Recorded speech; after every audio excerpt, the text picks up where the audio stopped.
Bonsoir tout le monde, j'espère que vous allez bien. Je vous retrouve pour mon rendez-vous hebdomadaire du C'est jeudi. Que lisez-vous? Rendez-vous pour faire le point sur mes lectures passées, mes lectures en cours et mes lectures à venir.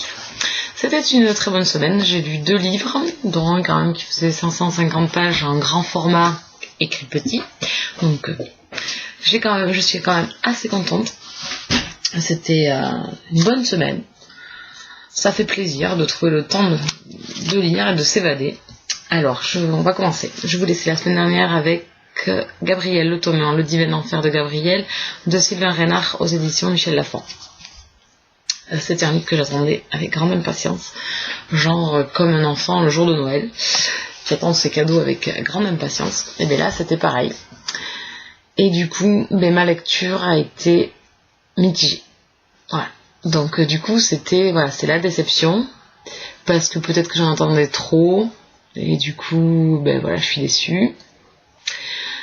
Donc, pour revenir à l'histoire, nous avons donc Gabriel et j'en ai même oublié son prénom, Julia, donc qui sont dans la même université. Et donc Julia va être une des élèves de Gabriel, et entre eux ça va pas très bien se passer au départ. Et en fait on apprend que Julia connaissait déjà Gabriel, ils se sont rencontrés des années bien avant, quand elle était très jeune, et du coup lui ne la reconnaît pas, mais elle a gardé quand même des sentiments profonds pour lui. Voilà, donc c'est une romance contemporaine. J'ai beaucoup aimé l'écriture de l'auteur, et la romance en général, et ses personnages principaux.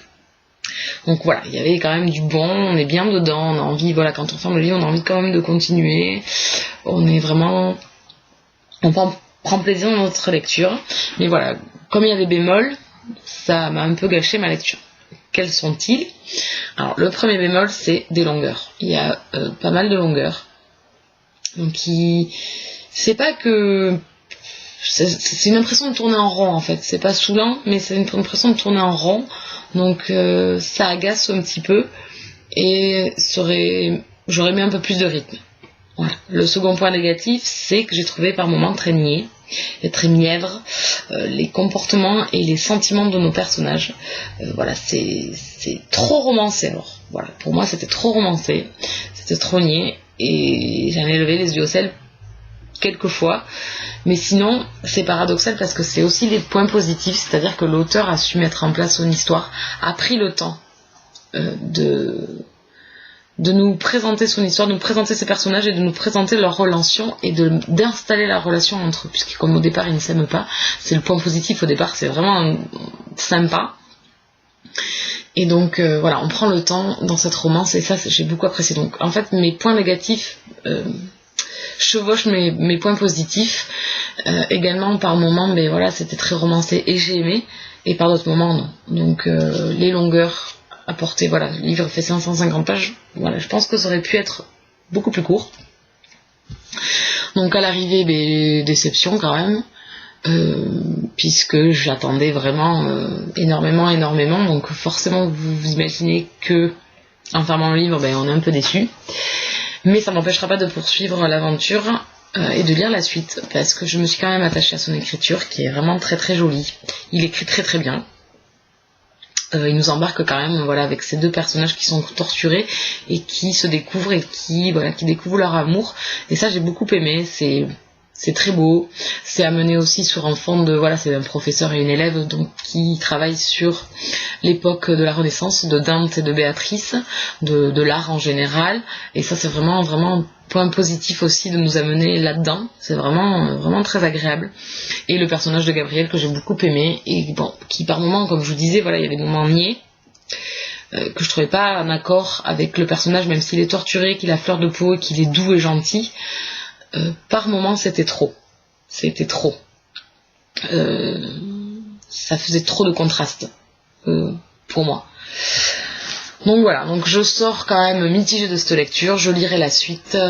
Petite déception pour Gabriel, qui s'en sort quand même avec une note de 7,5 sur 10, c'est pas non plus désespérant, mais c'est les longueurs qui gênent dans la lecture, et le côté un peu niais par moment. Voilà, sinon il y a une très belle plume et il y a quand même du potentiel. Donc vous voyez, je suis vraiment entre les deux pour parler de cette lecture. J'ai beaucoup de mal. Mon avis est écrit, donc il ne devrait pas tarder. Il est parti en correction. Donc voilà, il y a du bon. J'explique un peu mieux dans mon avis tout ça, ce paradoxe entre le bon et le mauvais, qui, la plupart du moment, qui j'ai pas aimé par d'autres. Voilà, donc ça reste une lecture mitigée du coup. Ensuite, j'ai lu Les Sœurs d'Irlande, le tome 1, Elisa la Rebelle, aux éditions J'ai lu, collection Aventure et Passion. C'était une lecture commune avec Lucie. J'ai beaucoup aimé. J'ai passé un très bon moment. Pas forcément dans la romance en elle-même. Bon, c'est une romance, hein, vous vous en doutez, en Aventure et Passion. Mais pas que là-dedans. C'est surtout l'Irlande. Ça se retrouve à Dublin, en plus je suis partie en vacances là-bas, donc il y a plein d'endroits que l'on cite où je suis allée, donc je me vois par exemple dans le parc de Saint-Stephen, et je m'y vois en train de me promener quand j'y étais et tout. Donc là on est au XVIIIe siècle, hein, il y a quand même du changement je pense depuis l'époque, et puis la période aussi mouvementée de 1798 où il y a eu les révoltes et la guerre civile entre les Irlandais, des pures souches je vais dire entre guillemets, et les Anglais qui ont voulu continuer à avoir le pouvoir sur l'Irlande, et j'ai beaucoup aimé cette partie-là de l'histoire qui m'a rappelé le cercle de pierre et le chardon et le tartan. Donc c'était une très bonne lecture, je lirai la suite parce que la sœur cadette m'a beaucoup plu dans cette lecture, et la romance est mignonne, jolie, et c'est cette Irlande sanglante, triste, et pour la liberté, les horreurs que ces gens ont pu faire ou que les Anglais ont pu faire. Donc voilà, je sais pas s'il y a des bons et des méchants. Il y a des méchants, mais on comprend un peu les deux univers où c'est par exemple des Anglais qui sont là depuis des décennies et qui pour eux l'Irlande a une part énorme et c'est leur pays. Voilà, j'ai beaucoup aimé cet univers, c'est surtout ça qui m'a conquis dans ma lecture et que j'ai vraiment aimé, cette Irlande tumultueuse et sur fond de guerre civile. Voilà, sinon les personnages principaux m'ont beaucoup plu, notre héroïne, alors j'ai encore oublié le nom là aussi, c'est William et Elisa. Ben oui, Elisa la rebelle. Oui, je suis un peu fatiguée, désolée. Donc Elisa qui m'a beaucoup plu, elle est indépendante, elle a des rêves, elle aime l'Irlande, et lui il est soldat anglais et il aime l'Irlande aussi, donc j'ai bien aimé. C'est une jolie romance. Bon, ça coule un peu de source entre eux, mais voilà, c'est ce fond d'historique qui était vraiment très très intéressant. Voilà, qui est pas énormément approfondi, mais qui est quand même très intéressant. Ma lecture en cours, c'est Une aventure d'Alexia Tarabotti, le tome 2, sans forme de Gail Carriger, aux éditions Livre de Poche. Donc je vais pas vous en parler puisque j'ai lu que 60 pages, c'est une lecture commune avec Jessie Violette, donc je vous en parlerai un peu plus la semaine prochaine. Qu'est-ce que je compte lire après ? Après je compte lire donc Minuit, le tome 8, Captif de minuit de Lara Adrian, aux éditions Milady, collection Pitlit. C'est de la romance paranormale, je la lis en lecture commune avec Yumiko. On avait adoré le tome 7, on l'avait fait en lecture commune, donc on s'est dit on continue sur notre lancée, et il nous tarde vraiment de découvrir ce tome 8. Et ensuite, donc peut-être si j'ai le temps, parce qu'il est pas très épais, on sait jamais, comme il y a 3 jours pendant ce week-end, sait-on jamais, je compte lire Hanté, le tome 2, Un mal souterrain de Maureen Johnson, aux éditions Michel Lafon.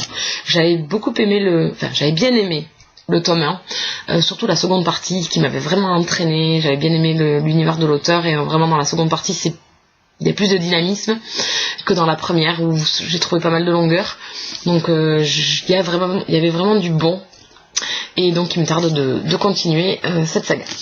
Voilà, mais vous savez tout, le blog est vraiment au ralenti ce temps-ci, ça me fatigue un petit peu. J'essaie de rattraper mon retard de chronique, j'en avais 9 en retard, donc là j'en ai 3 corrigés, donc je vais en poster là, je vais les poster les unes après les autres, donc un jour d'intervalle bien évidemment, et je vais essayer de reprendre mes rendez-vous, j'ai un peu abandonné, donc il y avait le Top 10 Tuesday, il y avait le My Boyfriend, voilà, il y a Fouille et Farfouille, voilà, je vais essayer de refaire vivre un petit peu le blog qui est vraiment en mode un peu hibernation, comme sa propriétaire d'ailleurs. Donc je vous laisse, je vous embête pas plus longtemps, je vous souhaite une bonne soirée, une bonne fin de semaine et un bon week-end bien évidemment. Allez, ciao ciao.